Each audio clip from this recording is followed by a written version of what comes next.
નાણાથી દેવજી બોલું છું, ખેડૂત. અને મેં જમીન આપેલી છે 12 વીઘા ટોટલ. 2 વર્ષ થઈ ગયો ભાડામાં, ભાડા તરીકે આલેલી હતી, પણ 2 વર્ષ થઈ ગયા મને ભાડું આપતા નથી. 3 વીઘામાં મને ભાડું આપ્યું છે અને બીજું 9 વીઘા છે એમાં મને ભાડું આપ્યું નથી. 2 વર્ષ થઈ ગયા છે. એ કંપની છે હિન્દુદા અને મારા ખાતા નંબર છે 19.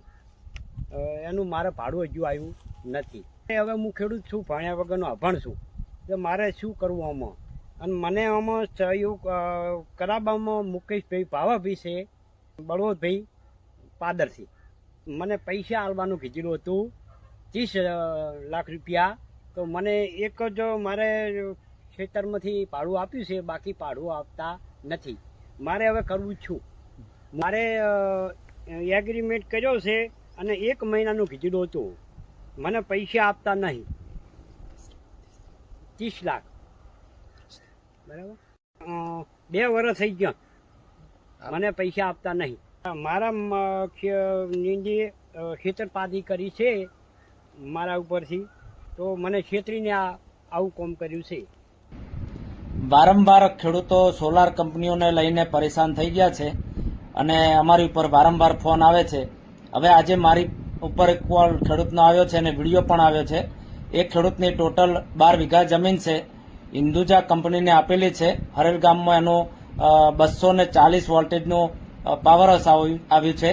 હરેલ, નાણા અને કાતરા ગામ તેમ પ્રોજેક્ટનું કામ ચાલુ છે અત્યારે. તો દેવજીભાઈ ચૌધરી જે ખેડૂત પોતે છે, એમનું જમીન 12 વીઘા હતી અને 3 વીઘાના પૈસા આપ્યા છે અને 1 મહિનાની બોલી કરેલી હતી, બાકીના પૈસા આપવાના. પરંતુ 2 વર્ષ 2.5 વર્ષ થવા થયા છે. હજુ સુધી 30 લાખ રૂપિયા જે નક્કી કર્યા હતા એમને આપવાના, એ પૈસા આપ્યા નથી. અને એક ભાડું 3 વીઘા જમીનનું આપ્યું છે, 9 વીઘાના બાકી છે. હવે દેવજીભાઈને 12 વીઘાનું એગ્રીમેન્ટ કરી દીધું છે. એ ફ્રોડના શિકાર બન્યા છે. નોણા ગામના દલાલોએ એમની સાથે છેતરપિંડી કરી છે.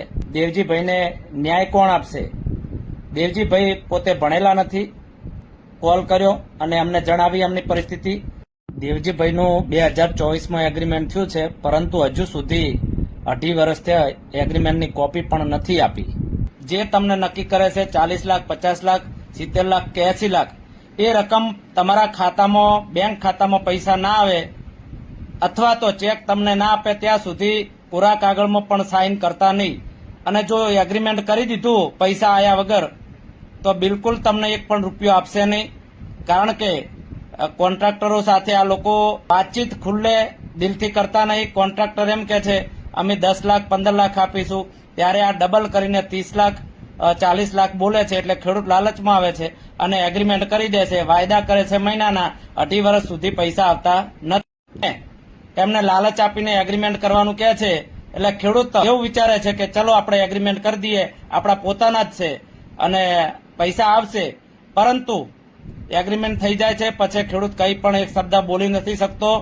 અને વિશ્વાસ રાખીને તમે એગ્રીમેન્ટ કરો છો, એમાં ફ્રોડના ભોગ તમે થાઓ છો. 2 વ્યક્તિઓને કહી અને સમજીને પછી જ કામ કરો, નહીતર 100% તમે ફ્રોડના ભોગ બનશો. ત્યારે આજે મને પણ 2-3 ખેડૂતોના ફોન આવ્યા. કાતરામાં ભોગ બન્યા છે, નોણામાં બન્યા છે, હરેલમાં બન્યા છે, પીંપળાણામાં બન્યા છે, રોડા ગામમાં બન્યા છે. એવા અનેક ગામોમાં ખેડૂતો સાથે છેતરપિંડી થઈ છે અને વચેટિયાઓ, દલાલો જ છેતરપિંડી કરે છે, જે પોતાના હોય, નજીકના હોય. ત્યારે ખેડૂતોને કહેવા માંગુ છું, કોઈ આપણું નથી હોતું. એમને 5 થી 10%, 15% દેખાય છે. કે મિત્રો, તમે જાગૃત બનો. અને માહિતી અમે વારંવાર આપીએ છીએ કે તમારી જમીન સોલાર કંપનીઓને આપો, એમાં અમારો કોઈ વાંધો નથી. પરંતુ તમે ફ્રોડના શિકાર ના બનો. તમને જે પણ પૈસા તમારા ખાતામાં પહેલા આપવામાં આવે અથવા તો ચેક આપવામાં આવે, ત્યાં સુધી કોરા કાગળમાં સાઇન કરવાની થતી નથી. વચેટિયાઓ અને કોન્ટ્રાક્ટરો દ્વારા આજે ખેડૂતો છેતરાઈ રહ્યા છે. દેવજીભાઈ ખેડૂતને નાણા ગામના એગ્રીમેન્ટ થયાને 2-2.5 વર્ષ થયા છે. 1 મહિનામાં પેમેન્ટ આપવાનું 30 લાખ રૂપિયા કીધું હતું, પરંતુ 1 રૂપિયો હજુ સુધી આપ્યો નથી. તમને ચેતવવા માંગુ છું. વારંવાર અમે વિડીયો ઉતારીને એટલા માટે મૂકીએ છીએ કે તમે આ દલાલો છે તમારા પોતાના કોઈ સગા સંબંધી નથી હોતા. માત્ર ને માત્ર એમને 5 થી 10% દેખાય છે. તો જાગૃત બનો અને તમે પણ બધાએ છુપાવવાની કોશિશ ના કરશો એકબીજાથી. ખેડૂતોની પણ ભૂલ છે કે એકબીજાની કહેતા નથી વાતને.